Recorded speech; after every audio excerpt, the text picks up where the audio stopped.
देखते आंखों, सुनते कानों, धड़कते दिलों, आप सबको हमारी तरफ से अस्सलाम वालेकुम। वालेकुम अस्सलाम। कैसे साहब, कैसा लग रहा हूँ आज मैं?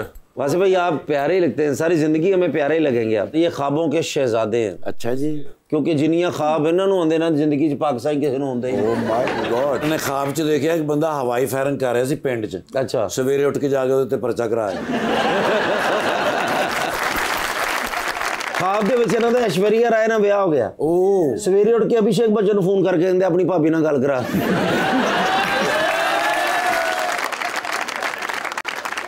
लीजिए बुलाते हैं अपने आज के पहले मेहमान को। पाकिस्तान तहरीक इंसाफ के एमएनए हैं नेशनल असेंबली के अंदर, जनाब Mekdad Ali Khan.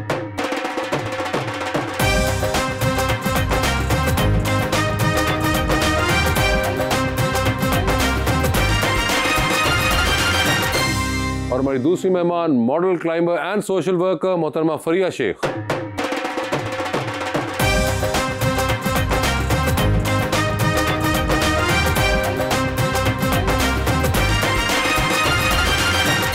Welcome to the show जी। बड़ी खुशी हो रही है फरिया जी, आप तशरीफ लाई हैं। माशाल्लाह जितनी आप प्यारी हैं ना, उससे भी प्यारा शेर लाया हूं मैं अपने भाई के लिए। ये मत पूछो मोहब्बत है नहीं है, हमारे बीच कुछ भी तय नहीं है, मगर ये तय है इससे खूबसूरत जहां में और कोई शय नहीं। ओए ओए, जो जख्म भरने लगे थे उसे हरा करेगा। मुझे कभी नहीं लगता था तू दगा करेगा। ना तुम हसीन ना मुस्तकबिल ना पैसा, तुम्हारे साथ बला वफा कौन करेगा। एक शेर मैं भी सुनाना चाहूंगी। जी जी। लेकिन आपको नहीं, कैसर पिया को। उनके लिए है ये शेर। जी जी। और शेर है, यूं अहले तलब में थे मफादात के सो रंग, यूं अहले तलब में थे मफादात के सो रंग की एक बात और एक बात के सो रंग।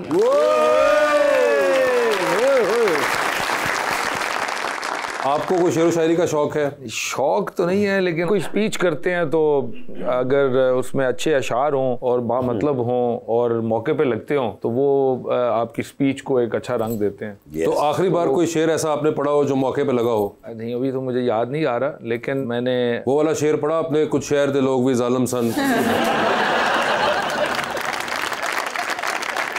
कुछ सानू जमानत कराने का शौक सी। याद आ गया तो आपको बता दूंगा। जनरली शेर व शायरी का शौक है कोई आपको पढ़ने का या कोई समझ? सच पढ़ा तो नहीं, लेकिन अभी आपको पढ़ने की जरूरत नहीं पड़ती, आप वो सुन लेते हैं, सोशल मीडिया पे देख लेते हैं। सोशल मीडिया का इस्तेमाल कर रहे होते हैं आप? बिल्कुल कर रहे होते हैं। वैसे ये सोशल मीडिया का इस्तेमाल असेंबली के अंदर भी चल रहा होता है? वाईफाई तो फ्री होता है, हल्का फुल्का चल रहा होता है। वैसे मुझे बताइए, असेंबली के भी क्या वाईफाई के सिग्नल हमारे वाले ही होते हैं या वो अच्छे हैं? ठीक है, बिकॉज अंदर हॉल में या कई ऐसी जगह हैं वहाँ पर सिग्नल्स नहीं आते मोबाइल आपके। वो नून लीग का एरिया होगा ना। लेकिन मिकदाद भाई आप बड़े फ्रेश लग रहे हैं पहले की निस्बत आज, माशाल्लाह। पीटीआई छोड़ तो नहीं दी? नहीं, पीटीआई बिल्कुल नहीं छोड़ी। इंशाल्लाह पीटीआई के साथ थे और हैं और इंशाल्लाह खड़े रहेंगे।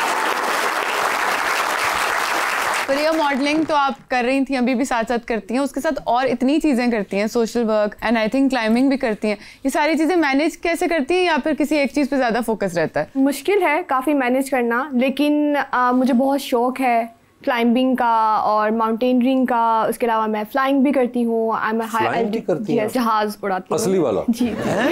अच्छा। ट्रेनिंग पायलट हूँ मैं, अंडर ट्रेनिंग, बट मैं उड़ा लेती हूँ।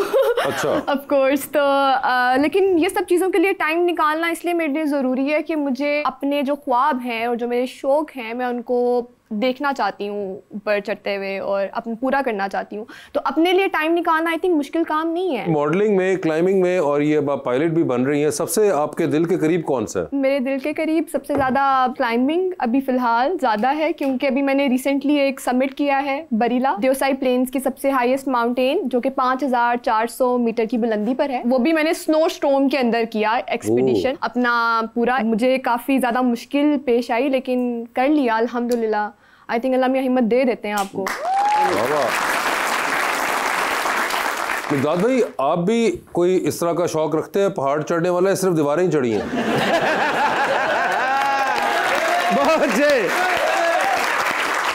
हल्की फुल्की छोटी मोटी हमने भी हाइकिंग की है, but not that much. Mekdad, क्योंकि आपके वालिद भी पॉलिटिक्स में रहे थे और इवेंचुअली इसलिए आप पॉलिटिक्स के अंदर आना पड़ा, या ख्वाहिश खुद भी थी? नहीं, मेरी ख्वाहिश भी थी और उन्होंने मुझे एक बार थोड़ा बहुत समझाया भी था कि इट्स नॉट दैट इजी। अच्छा, ना आने के लिए? हाँ जी, लेकिन मुझे शौक था। तो do you have any other brothers? No. तो इसलिए फिर तो आप पे वो आ भी गया सारा का सारा। बिल्कुल नहीं, मैंने खुद भी इसको ऑप्ट किया। देखें, कोई भी फादर जो है वो कोई भी प्रोफेशन लेते हैं या कोई बिजनेस करते हैं तो वो कोई लेगेसी, कोई एसेट्स छोड़ते हैं।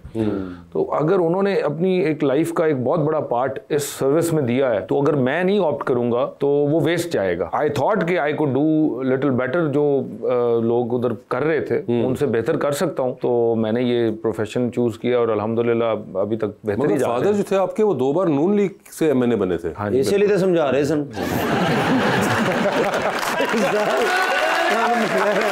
यार बात आ जाओ तुम।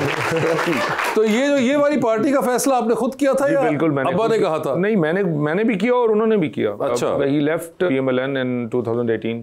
अच्छा, छोड़ दी उन्होंने। 2018 में इलेक्शन नहीं लड़ा था और उससे पहले वो रहे, तो बस उसके बाद फिर मैंने आई डिसाइडेड कि now it's my time and I will choose my party. अच्छा। लेकिन भाईजान नून लीग छोड़ी क्यों? वो उनके अपने डिफरेंसेस थे। उन्होंने उस वक्त आई थिंक सो मियां साहब के साथ उनका एक अच्छा रिलेशन रहा, लेकिन 2018 के इलेक्शन में कोई टिकट के तनाजा पे अच्छा, तो टिकट उन्होंने फिर उसको छोड़ दिया। तो ये इनके तो वालिद साहब भी बीच में रहे और इस वजह से आए। आपके खानदान में कोई इन प्रोफेशंस में है जिसमें आप गई हैं? एक भी प्रोफेशन में कोई भी नहीं है, मैं ही हूँ सब कुछ। Flying, climbing, modelling, yes climbing, सब कुछ मैं ही कर रही हूँ। तो ये आपको कहाँ से ये शौक हुआ? बहुत एडवेंचरस पर्सन हूँ, like I love to explore different sides of my personality. मुझे अच्छा लगता है, मुझे एक जगह पर स्टक रहना बिल्कुल भी पसंद नहीं है। मुझे लगता है कि ग्रोथ नहीं होती आपकी, आप बहुत एक स्टैग्नेंट सी उसमें। 15 मिनट बाद हम दूसरे सोफे तो कर दिए फिर। ऐसा ना कुछ वो भी इधर स्टक ना हो जाए ना, मैं इसलिए कह रहा हूं। वैसे बात कर रही हूँ। अच्छा, डिफरेंट साइड्स एक्सप्लोर कर रही होती हूँ, मज़ा आता है मुझे बहुत थ्रिल मिलता है ये सब कुछ करके, क्योंकि मुझे लगता है कि आपको अपना पोटेंशियल जो है अपने आप को चैलेंज करना चाहिए, देखना चाहिए। मॉडलिंग तो कोई शौक हुआ या था आपको? मॉडलिंग बहुत रैंडमली मैंने स्टार्ट किया, बट वो मुझे लगता है कि मैंने करनी ही थी, मेरी जर्नी थी एक इस साइड पर भी, तो मैं वो कर रही हूँ। लेकिन मेरे साइड हसल है मॉडलिंग, तो मैं जो उधर से अर्न करती हूँ, जो मेरे सारे अर्निंग होती है, वो सारे अपने ख्वाब पूरे करने में लगाती हूँ। वो ख्वाब जो है यानी कि मॉडलिंग से आप जो पैसे कर रही हैं वो आप पहाड़ों पे और जहाज पे लगाती हैं? यस, क्योंकि इट्स नॉट यू नो बिल्कुल एक बड़ा एक्सपेंसिव स्पोर्ट है। Very expensive, very expensive, also very time taking. So I feel like कि इसको मैं जिस तरह से मैनेज कर सकूँ, तीनों चारों चीज़ों को मैं कहीं ना कहीं बैलेंस कर रही हूँ। बड़ी जबरदस्त बात है कि आप जो मॉडलिंग से पैसे कमा रही हैं वो आप अपने क्लाइंबिंग और फ्लाइंग के और पढ़ाई के शौक पे भी कर रही हैं, जबकि आप ऐसे शेख हैं। बड़ी बात। जैसे मॉडलिंग और ट्रैवल डेट्स कभी क्लैश की हैं, कभी शूट की हमेशा करती हैं, लेकिन मैं उन्हें कहती हूँ आप लोग इंतजार करें, मैं आ रही हूँ। आप लोग वेट करें। तो मैं जब वापस आती हूँ तो दोबारा लाइन हो जाती हैं चीज़ें। मैं किसी भी चीज़ के पीछे भागती नहीं हूँ। मुझे लगता है कि सब चीज़ें खुद ब खुद आपके पास जब आ रही होती हैं तब ज़्यादा खूबसूरत बन जाता है सब कुछ।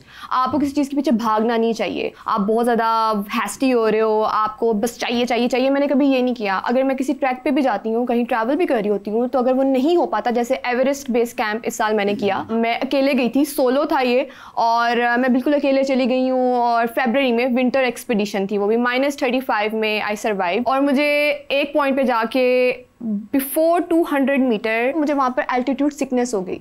एल्टीट्यूड सिकनेस एक ऐसी चीज़ है जिसमें आपके दिमाग को ऑक्सीजन नहीं मिलती, हाइपोक्सिया हो जाता है आपको, तो आप अनकॉन्शियस हो जाते हो, आप पागलों वाली हरकतें करते हो। और मुझे बाद में, मुझे उस टाइम कुछ भी नहीं याद, मैं अनकॉन्शियस थी for some time, like 30-40 minute के लिए मैं अनकॉन्शियस थी। मुझे मेरे शेरपा ने और मेरे पोर्टर ने बताया कि आपको पता है आप क्या कर रही थी, आप पहाड़ों में भाग रही थी और आप अपनी अम्मी को ढूंढ रही थी। आप नेपाल में मैं बैठी हुई हूँ हिमालयाज के पहाड़ों पे, और वहाँ पर मैं पहाड़ों पे घूमते हुए बस कह रही हूँ मेरी अम्मी किधर है, मेरी अम्मी किधर है। पहाड़ा तो कह रहे अम्मी की आवाज आई, मैं कहा आ रहा